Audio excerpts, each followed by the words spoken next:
What it do, cuckolds? It's your boy, the Hater. And I want to take a quick minute to do a video on Lashley. I didn't see it, but apparently Lashley released a video of himself working out. I did see a picture of it, and Lashley, as usual, looks like a complete monster that he is. And it makes you wonder, how did they fuck this up again? I know that during this recent run, Lashley won the world title 2 times. But let's be real, they were uneventful and unmemorable title runs. The Hurt Business thing was okay. In my opinion, a lot of people pretended it was better than it was, right? It's just another bloodline, basically, right?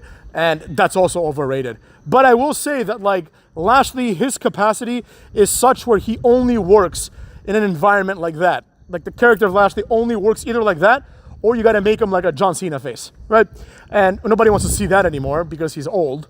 But he needs an MVP. He's one of the few wrestlers, him, Brock Lesnar, they need a mouthpiece, right? It's just hard to take them seriously as intelligent people without a mouthpiece, which is a shame. Because I personally believe, and again, I have no evidence, but I believe that Lashley and Lesnar are both very intelligent guys, but they're presented as like people that need a mouthpiece because they're not that great at speaking, and also because they're just complete apex alpha level human beings. So because they look the way they do, right, it's like people expect more Scott Steiner out of them than they do like CM Punk, right? Because that's how people operate on stereotypes.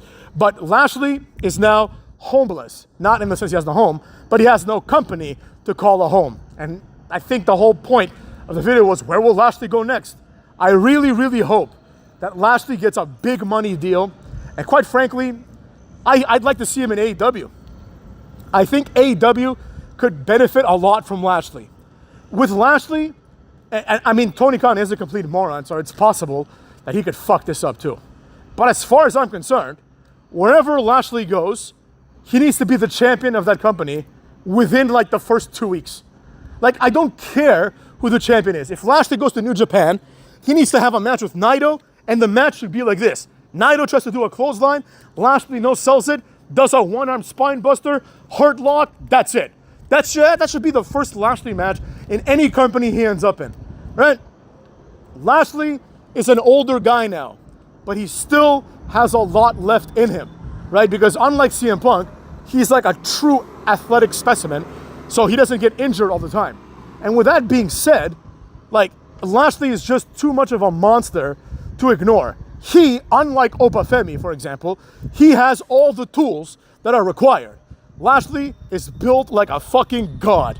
There's no doubt about it. Lashley is, you could argue that Lashley has the best physique in the history of wrestling. I mean, I personally would say it's probably Randy Orton. Like, if someone said, Hater, you could have any physique you'd want, I'd probably pick prime Randy Orton, you know what I mean? But Lashley would be like, if I wanted to be massive, it'd be Lashley or Lesnar, obviously, right? There's a lot of great physiques, but he's definitely one of them, right? So, and he still has it, the motherfucker, right? Lashley's a good-looking guy, right? He looks young as shit, despite being 50, right? He's got this innocent face, but he also looks serious. He's got like an iron jaw, like a Captain America level jaw and jawline. This guy is money, you understand? And on top of all this, right, as if this wasn't enough, Lashley can put on great matches. Lashley is vastly underrated, right? While people are wasting their time talking about Obafemi and wasting their time talking about all ego Ethan Page and MJF, we have a Lashley around, motherfuckers. You tell me that when you look at MJF and you look at Lashley, that you think MJF is a bigger star. No, you don't. Nobody does. Nobody who's intelligent would ever think that, right? It's as simple as that. So as far as I'm concerned, WWE really fucked this one up. Lashley's the kind of guy that you pay just so other companies don't have him. You know, we've seen him in TNA, so I don't want to see him there. But that got me thinking. I watched some highlights of TNA because I heard JBL debuted, motherfucks. And I saw the match between Ziggler and Moose. And it reminded me of how fucking good Moose is. I had almost forgotten, because Moose is one of those guys that's probably never going to get a real WWE shot, because he's got to be in his late 30s at this point, right? In WWE, they might give him like a Bobby Roode run, like a Bobby Roode level run. And he still has a lot of good years left in him. But it's just not enough time to push him as a new star. But Moose is incredible. Now, he's not as good as Lashley, right? Like, he's not as good looking. Doesn't have the same level of physique. But he does have, strangely, the same, if not more, athleticism. Like, Moose is legitimately a good wrestler. You know, it's very hard to find someone like Moose. And it gets me thinking. It's like, why don't they capitalize on this? Now, granted, TNA has capitalized on Moose, right? Moose has been a main eventer for years now, and Moose was the world champion for a long, long time, especially in those shitty and darker TNA days where, like, he pretty much carried the brand on his back. And he's carrying, like, people like Eddie Edwards and Kurt Hawkins, and, like, they're, like, part of his team. They look like shit. They're both, like, fat jobbers now. You know what I mean? And it's like, you just see them next to Moose, and you're like, what the fuck am I watching here, right? So he's carrying that brand. But it really pains me that someone like Moose never got a chance in WWE. You know, I guess it's never too late, you know what I mean? But it seems like it is probably, right?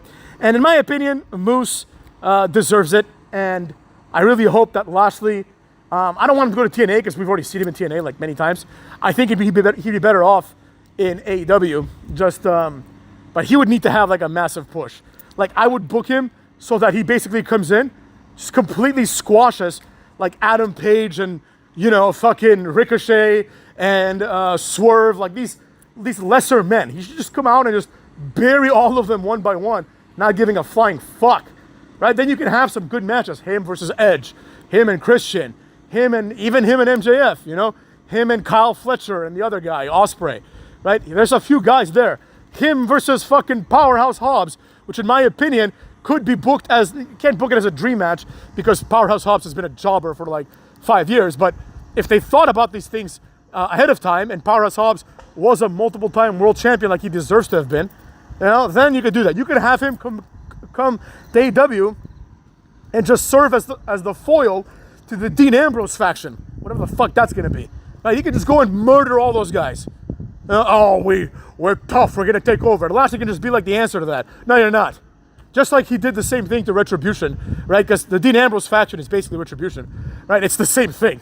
It's the same exact thing, right? But now, like, you can have Lashley bury that faction, just like him and Hurt Business buried Retribution completely.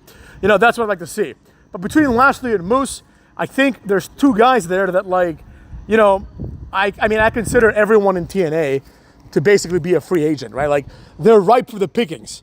You know, for the right price, they'll come to WWE, right? Like, I do expect eventually to see Moose on NXT, you know? Like, he's their secret weapon. I think he's the guy that people want to see the most, right? Maybe Dolph Ziggler, just for the sake of, like, you know, it's Dolph Ziggler. And, you know, it'd be cool to see him as Nick Nemeth. Like, that'd be just interesting, right? But I want to see the same way that we had Hammerstone versus Obafemi. I'd like to see Moose versus Obafemi, and I'd like to see Moose beat his ass because Moose has a much bigger ceiling. That's kind of hard to say because Moose is in his 30s and Obafemi, despite looking like he's 58, he's about 26. So, like, he looks like literally like half his age. I mean, he looks like twice his age, I should say, right? But, you know, he's still, like, you know, it's hard to say he has a bigger ceiling than Obafemi because Obafemi is so young. But, like, you know, like, Moose is better, you know what I'm saying? Simple as that, cuckolds. So I'd like to see these things come to fruition, you know? It's an interesting time in wrestling when these people that are being, like, released, like, silently. Another one was, like, Damon Kemp or whatever. Like, not Gable Steveson, but, like, his brother, who's just a fat jobber. Like, this guy, I don't understand how this guy even had a job. Like, I think the biggest match he had was against, like, Julius Creed on a throwaway NXT. Like, nobody cares about this guy.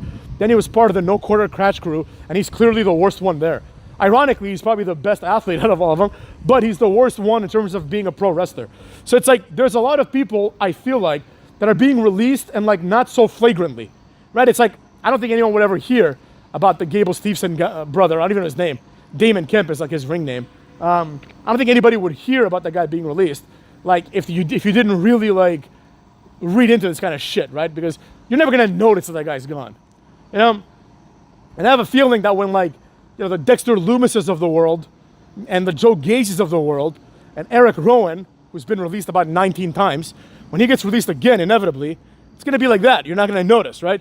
But that's a lot of opportunity. You can make these things come to fruition and make them interesting in other promotions. And that's how wrestling can grow, you know? But once in a while, you also get a big name like Lashley, right? Who actually feels like a big deal. You know, they had, like, remember when Buddy Murphy got released I'll end with this. Remember when Buddy Murphy got released and everyone lost their minds because he filmed some vignette of himself in a straitjacket and he's like, I'm now free. And people are like, oh my God, I can't wait to see what Buddy Murphy's gonna do next. Well, it's been like 5 years and he's like the 4th guy in a jobber group in the worst wrestling company of all time. You know what I mean? So it's a complete failure, right? So, I'm skeptical about these things, but obviously I think we all know that there's a significant difference between Buddy Murphy and, Braun Strowman or Bronson Reed or Lashley, as the case may be. Because all those guys, I mean, we'll see, but I don't see much coming out of all of them. Bronson Reed, I hope he gets a push, but I just don't see it happening in the long term. So, but I mean, hopefully I'm wrong, If I'm wrong about one thing, it's going to be that, because he's never going to get like a midterm push, but I don't think like by next WrestleMania, Bronson Reed's going to be on the card. You know what I mean? I see it like not next WrestleMania, but the one after that. I mean, So like WrestleMania 41, he might be on the card. WrestleMania 42, he'll be in the Andre the Giant Battle Royal probably. So, things happen, things change. But that's where I see all these jobbers heading, to be honest. So we'll see, With that being said, Cucks, this has been a video by your boy, The Hater, up in this mug.